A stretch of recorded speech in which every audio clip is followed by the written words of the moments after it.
எந்த ஒரு குறையும் இல்லாமல் படிக்கு செல்வாக்குமாக வாழ்ந்திருப்போம். இந்த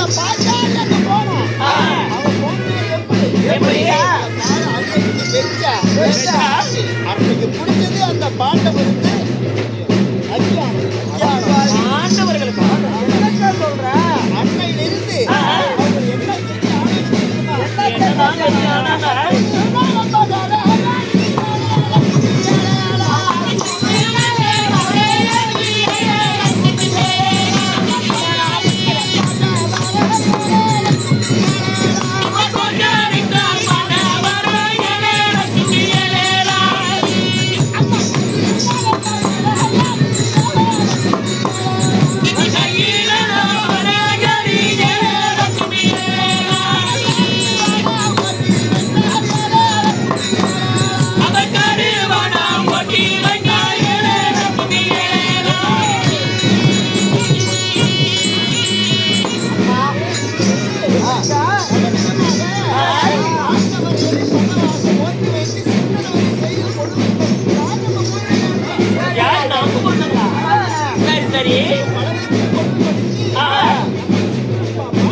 சரி. கை தட்டி சிரிக்க சிரிக்க சிரிக்க சிரிக்க அந்த பாஞ்சாலிங்கிற பொண்ணு சண்டாளி பாவி நாமெல்லாம் ஏண்டி இதுல அவமானப்பட்டு நாமெல்லாம் உயிரோடு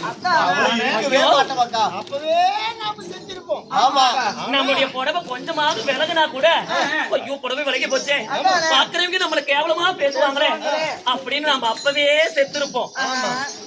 ஆனா நாம மட்டும் அந்த இடத்துல கொஞ்சம் கூட ஒரு அவமானம் இல்லாம ஓரத்துல உட்காந்து நம்ம பாத்துட்டு இருந்தோம். அந்த வேடிக்கை பார்த்தோம். அந்த சண்டாளி பாவி சிரிக்கப்பட்ட அத்தனை அவமானத்தை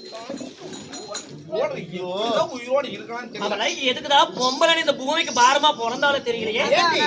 பாஞ்சாலியை கொண்டு வந்து மாலாவது உயிர் உரிச்சாங்களே. ஆமா உயிர் உரியும் போது அந்த உயிர் உரிய அந்த மானப்பங்கம் செய்ய செய்ய அவ்வளவு பெரிய காரியம் செஞ்சாங்களே. என் புருஷனாலும் கெட்டிக்கிறேன். உடனே உன்னுடைய பெருமையை எடுத்துக்கிட்டீங்க. ஆமாடி என் புருஷன் மட்டும் சொல்லலைன்னா அந்த பாஞ்சாலியை கொண்டு வரதா முடியுமா துணி உரியத்தான் முடியுமா? இதெல்லாம் என் புருஷன் இல்லைன்னா யாருனால முடியும்? என் புருஷனாலே கெட்டிக்கிறேன். இல்லக்கா நீ நினைக்கிற மாதிரி எல்லாம் கிடையாது. அப்படிப்பட்ட அந்த மைக்கேல் சக்கலத்தை அந்த பாஞ்சாலிய இந்த பாரா சபையில் முன்பதாக அவ சிகையை பிடிச்சு இழுத்து வந்து அந்த சபையில என் புருஷன் தான் அந்த துயில உயர்ந்து மானாத பங்கம் பண்ணது என் புருஷன். உன் புருஷனா உறிஞ்சிருக்கலாம். கொண்டுட்டு வர சொன்னது யாரு? ஆயிரமே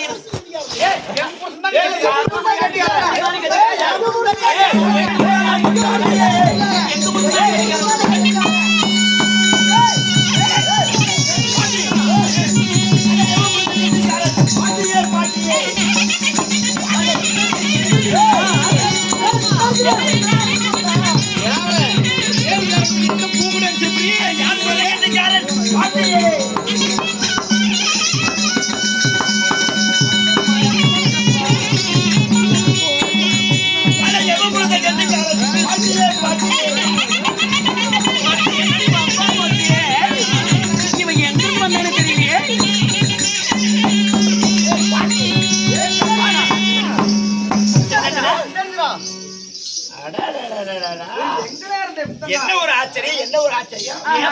ஆமா அவனுக்கு எல்லாம் என்ன பண்றீங்க? நான் கேட்கணும் போதுமான்னு கேட்டேன். நீ ஒரு பொம்பளை தானே. நான் கேட்டதுக்கு என்ன சொன்னேன்? அதானே இன்னொரு எங்கேயோ எதிராளியை கொள்றதுக்கு போயிட்டா அவங்ககிட்ட சண்டை போடுறதுக்கு போயிட்டா அப்படின்னு சொல்லி சொன்னேன். இந்த நந்தவனத்தில் நாம தான் இருந்தோம். இவனுக்கு எப்படி இங்க தெரியும்? இப்படி வந்தான். அதான் இங்க எப்படி வந்த? பாட்டிதான் நான் இல்லைன்னு சொல்லல.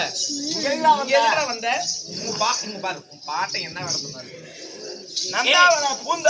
வேற என்ன செஞ்சே வேலை சொல்றேன். அந்த பூந்தோட்டத்தை அழித்தவன போய் அடிச்சிட்டு வர சொன்னாரு.